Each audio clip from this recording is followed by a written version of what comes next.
Hello friends, तो स्वागत करता हूं आप सभी का हमारे इस चैनल पर एक बार फिर से। तो दोस्तों, आज मैं आप लोग को जीन पियाजे से संबंधित जितना भी आप लोग का इंपॉर्टेंट क्वेश्चन है वो सारे के सारे मैं आपको इस वीडियो के अंदर बताने वाला हूं। और ये सारे के सारे सवाल दोस्तों आप लोग को ऑनलाइनर में देखने मिलेगा। दोस्तों, इसमें आप लोग को ऑब्जेक्टिव क्वेश्चन से भी ज़्यादा फायदा मिल सकता है, इसलिए दोस्तों आप लोग वीडियो को गौर से देखिएगा और लास्ट तक देखिएगा, ठीक है। तो चलिए पहले नंबर के सवाल को देखते हैं। देखिए, जीन पियाजे के अनुसार पहले ज्ञानेंद्रिय उपचरण के दौरान शिशुओं का व्यवहार होता है। तो दोस्तों, पहले ज्ञानेंद्रिय उपचरण के दौरान शिशुओं का जो कैरेक्टर होता है यानी जो व्यवहार होता है वो कैसा होता है, वो आपका होता है दोस्तों आप लोग का कर्मकर्ता, यानी इसमें हो जाएगा इसका कर्मकर्ता, ठीक है, यानी कार्य के ऊपर उसका ज़्यादा ध्यान रहता है। चलिए नंबर 2 सवाल, जीन पियाजे मुख्य रूप से किसके अध्ययन के लिए जाने जाते हैं। तो दोस्तों, जीन पियाजे मुख्यतः संज्ञानात्मक विकास के अध्ययन के लिए जाने जाते हैं। इसी को इंग्लिश में बोला जाता है दोस्तों कॉग्निटिव डेवलपमेंट और डेवलपमेंट ऑफ थ्योरी, ठीक है। चलिए आगे हम लोग देखेंगे दोस्तों नंबर 3 में है कि वह स्तर यानी वह लेवल जिसमें बच्चा जो है किसी वस्तु एवं घटना के बारे में तार्किक रूप में सोचना शुरू कर देता है और उसको कहा जाता है। तो दोस्तों, उसको कहा जाता है आप लोग का मूर्त संक्रियात्मक अवस्था। और इसका जो आप लोग जो सीमा होता है ये 7 से लेकर 11 वर्ष तक के बच्चों में ज़्यादा से ज़्यादा तक देखने मिलता है, ठीक है। चलिए आगे देखेंगे नंबर 4 सवाल। नंबर 4 में है कि जीन पियाजे के अनुसार अधिगम के लिए क्या आवश्यक है, यानी सीखना के लिए क्या आवश्यक है। तो आवश्यक है दोस्तों क्या कि विद्यार्थियों के द्वारा पर्यावरण की सक्रिय खोजबीन। तो दोस्तों, विद्यार्थियों के द्वारा पर्यावरण की सक्रिय खोजबीन के द्वारा ही उसको अधिगम जो है दोस्तों सुविधा दे सकता है, यानी उसके लिए वो बहुत जरूरी होता है। आगे हम लोग देखेंगे 5 नंबर सवाल। 5 नंबर में है कि जीन पियाजे के अनुसार नवीन जानकारी में संशोधन की प्रक्रिया को कहते हैं। इसको कहा जाता है दोस्तों आप लोग का समावेशन, ठीक है। चलिए आगे बढ़ेंगे नंबर 6 में है कि जीन पियाजे के अनुसार संज्ञानात्मक विकास के किस अवस्था में बालक वस्तु को पहचानने की कोशिश करता है तथा जैविक क्रियाओं को अपनाता है। तो ये जो अवस्था होता है दोस्तों इसको कहा जाता है संवेदनात्मक गामक अवस्था, जो कि आप लोग का शैशवावस्था भी इसको कहा जाता है। और ये 0 से लेकर 2 वर्ष के बच्चों में देखने को मिलता है।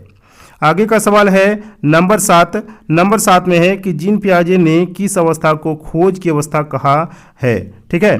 तो इसका आंसर हो जाएगा आप लोग का पूर्व संज्ञात्मक अवस्था को दोस्तों जीन पियाजे ने खोज की अवस्था को कहा था, ठीक है। और ये 2 से लेकर 7 वर्ष तक के बच्चों में देखने मिलता है। आगे का आप लोग का सवाल है 8 नंबर सवाल। 8 नंबर में है कि जीन पियाजे के अनुसार बच्चों का चिंतन वयस्कों की अपेक्षा कैसा होता है। तो दोस्तों, बच्चों का जो चिंतन होता है वो वयस्कों से प्रकार से भिन्न होता है, बजाय क्वांटिटी के यानी बजाय मात्रा के। आगे का सवाल है आप लोग का 9 नंबर में है कि पियाजे के अनुसार विकास को प्रभावित करने में किसकी महत्वपूर्ण रोल होती है, यानी किसकी महत्वपूर्ण भूमिका होती है। तो ये होता है दोस्तों आप लोग का भौतिक विश्व के साथ अनुभव ही दोस्तों क्या होता है सबसे ज़्यादा महत्वपूर्ण होती है।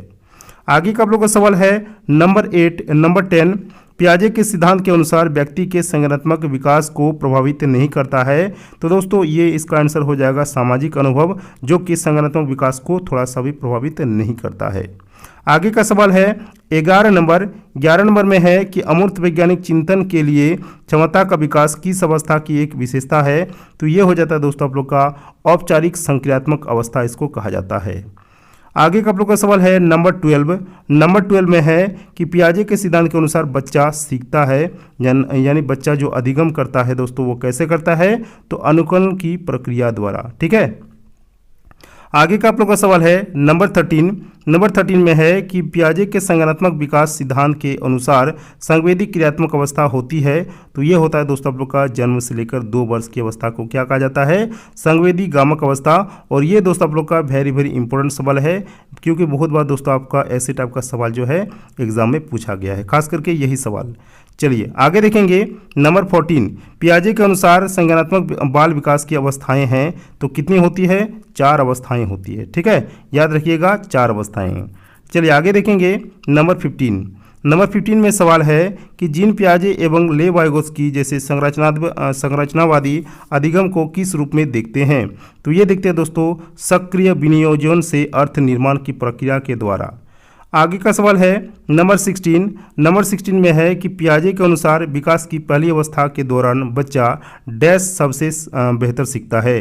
तो ये सीखता है दोस्तों ज्ञान इंद्रियों के प्रयोग द्वारा, यानी वो इंद्रियों के प्रयोग द्वारा, जैसे हाथ, आँख, नाक, मुख, यही सब से दोस्तों बच्चा जो है होता है, ये सबसे पहले स्टेप होता है उसका सीखने का।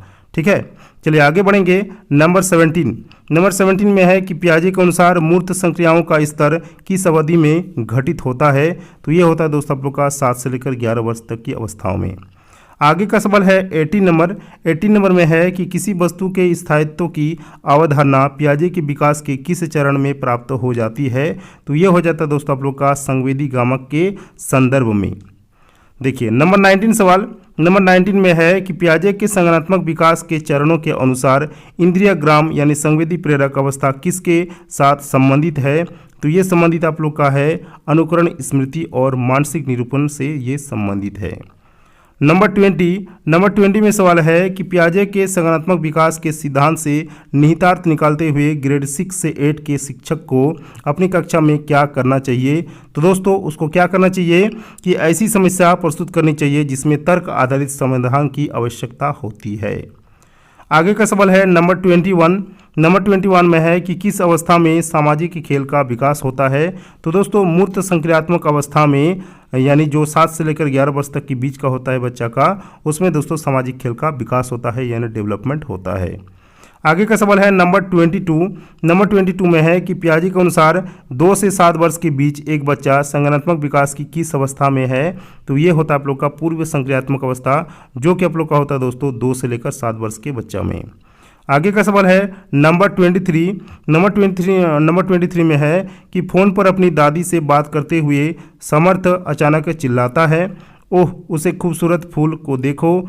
जब उसकी दादी उस फूल का वर्णन करने के लिए कहती है तो समर्थ कहता है कि वहाँ बाहर वहीं दादी। आखिरकार वह निराश हो जाता है और फ़ोन काट देता है। ये उदाहरण है।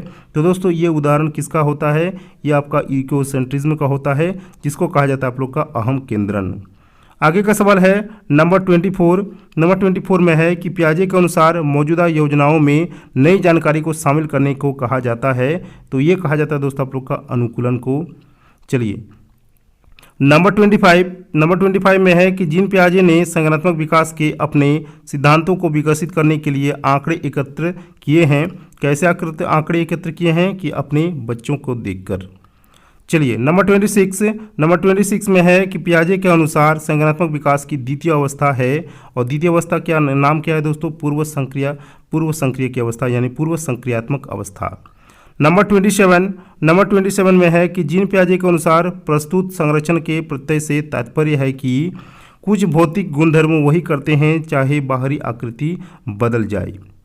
चलिए नंबर 28 में सवाल है कि जीन पियाजे के संज्ञानात्मक विकास के सिद्धांत की पूर्व संक्रियात्मक अवस्था का आयु समूह है, और ये होता है दोस्तों आप लोग का 2 से लेकर 7 वर्ष के बच्चा में। नंबर 29 में सवाल है कि नई सूचनाओं को पूर्ववर्ती विद्यमान मानसिक संरचना अव्यवस्थित करना क्या कहलाता है। तो ये कहलाता है दोस्तों आप लोग का आत्मसातकरण।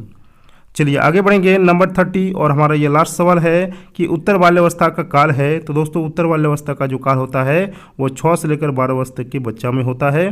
तो दोस्तों यहाँ पर आप लोग का ऑनलाइनर का क्वेश्चन था ये वाला, ठीक है, ऑनलाइनर का क्वेश्चन था, और यहाँ से दोस्तों आप लोग का क्वेश्चन जो है 100% आपको देखने मिलेगा, क्योंकि दोस्तों ऑब्जेक्टिव में तो आप लोग को चुनना पड़ता है, लेकिन इसमें डायरेक्ट आप लोग अगर थोड़ा सा दिमाग लगाएंगे तो दोस्तों आपका आंसर हो सकता है। और यही सब पॉइंट दोस्तों आप लोग को आपके ऑप्शन के तौर पर जरूर से जरूर देखने मिलेगा, और इसका ऑब्जेक्टिव भी मैं लाऊंगा दोस्तों जीन पियाजे के। अगर वीडियो आप लोग का अच्छा लगे तो वीडियो को एक लाइक कीजिएगा। चैनल पर अगर पहली बार विजिट किए हैं तो चैनल को सब्सक्राइब कीजिएगा, ठीक है। मिलते हैं नेक्स्ट वीडियो में किसी और नए टॉपिक के साथ, तब तक के लिए जय हिंद, जय भारत, वंदे मातरम।